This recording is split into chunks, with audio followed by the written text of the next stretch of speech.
ఈరోజు మోక్షద ఏకాదశి. ఈ ఒక్కరోజు ఏకాదశి సంవత్సరం అంతటికి 23 ఏకాదశులతో సమానమనమాట. అయితే ఈరోజే శ్రీకృష్ణుడు అర్జునుడికి గీతా బోధించారు. అయితే దీనివల్ల ఈ రోజుని మనం గీతా జయంతి అని కూడా అంటాము.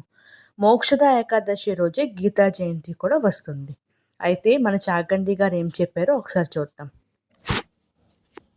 ఆధ్యాత్మిక సంపదకి సంబంధించినంత వరకు సనాతన ధర్మంలో అసలు భగవద్గీత పేరు వినని వాళ్ళు ఉండరు.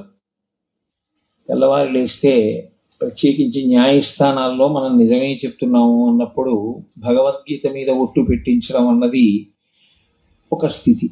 అంటే దాని యొక్క వైభవానికి, దాని మీద సనాతన ధర్మంలో ఉండేటటువంటి వ్యక్తులకు ఉన్న విశ్వాసానికి, నమ్మకానికి అది ప్రతీకగా నిలబడుతుంది. ప్రస్థానత్రయంలో ఒకటి భగవద్గీత. సాక్షాత్తు కృష్ణ భగవానుడే కురుక్షేత్ర యుద్ధ భూమి యందు అర్జునునకు బోధించినటువంటి సమస్త ఉపనిషత్ సారాంశము. అన్ని ఉపనిషత్తుల యొక్క సారము భగవద్గీత ఎందే ఉన్నది.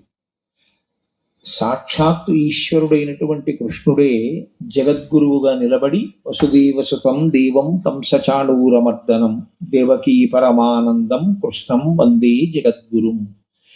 జగద్గురువు అయినటువంటి కృష్ణుడు. జగద్గురువు అయినటువంటి కృష్ణుడు అంటే ఆయన జగత్తును ఉద్దేశించి చెప్పలేదుగా భగవద్గీత. మరి జగద్గురువు అని ఎందుకు కీర్తింపబడ్డాడు అంటే ఒక దేశము ఒక కాలమునకు కట్టుబడేది కాకుండా ఆయన చేసినటువంటి బోధ ఏదైతే ఉందో అది యుగములు దాటిపోయినా సరే తరించాలనుకునే వాళ్ళందరూ ఎక్కవలసినటువంటి సోపానములన్నింటినీ కృష్ణ పరమాత్మ గురువుగా కూర్చుని ఆ రోజు చేసినటువంటి బోధ అర్జునుణ్ణి మిషగా పెట్టుకుని చెప్పినప్పటికీ అది జగత్తులో ఉన్న ఎవ్వరికి, ఏ ప్రాంతంలో ఉన్నవారైనా, ఏ కాలమునందున్నవారైనా అన్వయించుకుని దాన్ని ఆదర్శంగా ఆచరణాత్మకంగా స్వీకరించిన వారందరూ భగవద్గీత వలన మోక్షప్రాప్తిని పొందగలరు కనుక ఆయన జగద్గురువుగా నిలబడ్డారు. తరువాతి కాలంలో వచ్చిన జగద్గురు శబ్దానికి అర్థం కూడా అది. అటువంటి